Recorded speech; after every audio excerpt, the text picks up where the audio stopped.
All right, what we've got here is a hardwood floor that we're going to sand and refinish. It's exposed, meaning the carpet's torn off and it's in good condition, so we're going to be able to sand it down, fill any voids, and put new coats of finish on it, and it'll look great once again. What I'm trying to do here first is eliminate the squeaks that are happening when you walk across it. They're all over and they'll drive you nuts. Anyway, so I've got some tools and I'll show you guys how to do this. All right, so I've got a collection of tools. I'm just kind of here for a few minutes trying to just get rid of squeaks a little bit at a time, but you can see here if I step here.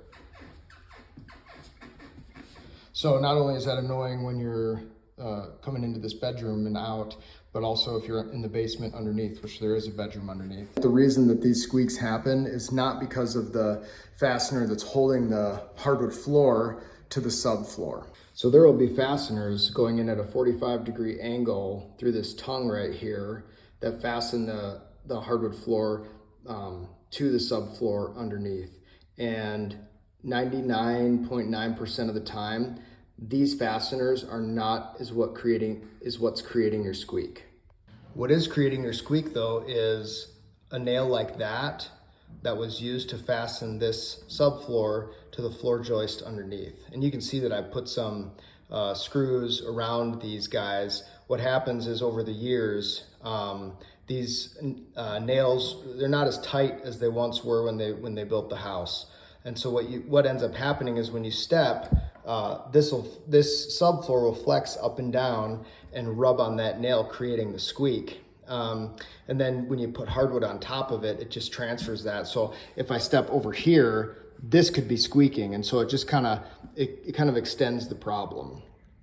So now that we know that the floor joists are where our problem areas are, we need to find the floor joists. And that can be the hardest part of all of this is isolating where those are at, because you can find one and then ideally they should run the shortest direction of the house. And in this case, it's the front to the back of the house. But even when you find one, they're not consistent. You know, for some reason or another, they'll jog over a few inches or whatever, or at some point in the home, they'll change position. So you would think that if I found it in this room off the exterior wall, the 16 inches in, it's gonna be over there in that room the same, but it's not. You can usually use ductwork as one way to find a joist for sure, because they're gonna usually run on both sides of the ductwork. In most scenarios, at least where I live, the floor joists are 16-inch centers, which means if you find one, then you can measure 16 inches out from that one and hopefully find another one. So this is the kit that I use. You get them at Ace Hardware. Anyway, it comes with some scored screws that break off below the surface of the hardwood. Some other tools. That top one's for carpet, the bottom one we'll use in the hardwood. I've got a bit the size that they recommend, and that also comes with a driver for their scored screws. But I'll show you what I do when I'm searching for a floor joist. I'll show you what my process is so I don't have a bunch of holes. Anyway, you can see this, it's a pretty small drill bit, but I will drill where I think I've located where there's a squeak, and I think I've located a floor joist. So as you can see, I found a floor joist here and here. It's about 34 inches off that wall behind the door. And so before I go all gung-ho though with that larger bit, what I'm gonna do is I'm gonna take this smaller bit, and at the 34-inch mark where the squeak is happening, I'm gonna go ahead and drill a hole right there. A little bitty hole. Now when you're drilling that smaller hole, you wanna make sure that you can tell this is 1.5 inch wide plank flooring.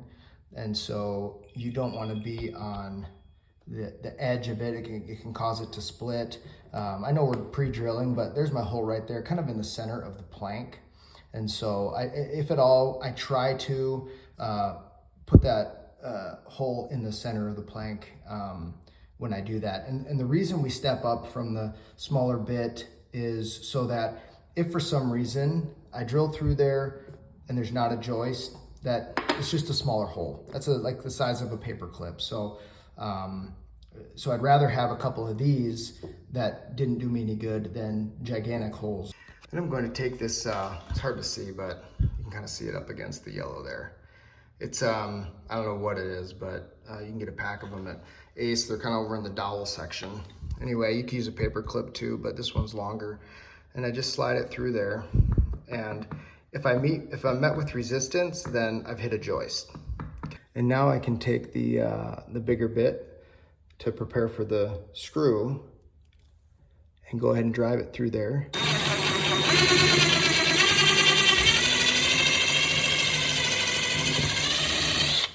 And I like to just double check and make sure that I've still hit, I'm still on that joist. Yeah, which I am. And so then I'll take one of these special screws and put it through this shorter hole here. And these special screws, just their design, uses them to pull wood tighter without the head. And so it's important they just don't grab whatever kind of screw. Anyway, and then you just kind of drill this baby in.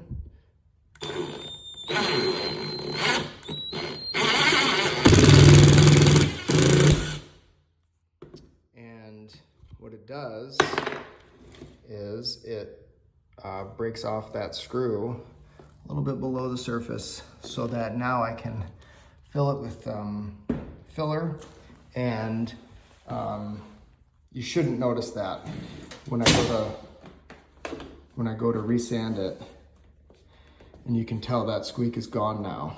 Now, if it were still there, or it was transferring, I might go 3 or 4 inches on either way of that to eliminate. Yeah, there's a little guy right there. Eliminate the squeak. Anyway, when you use filler and resand the floor, honestly, you won't even notice those holes are there. The only one that would know is you, because you put the hole there, but anybody else wouldn't even notice. And squeaks are gone.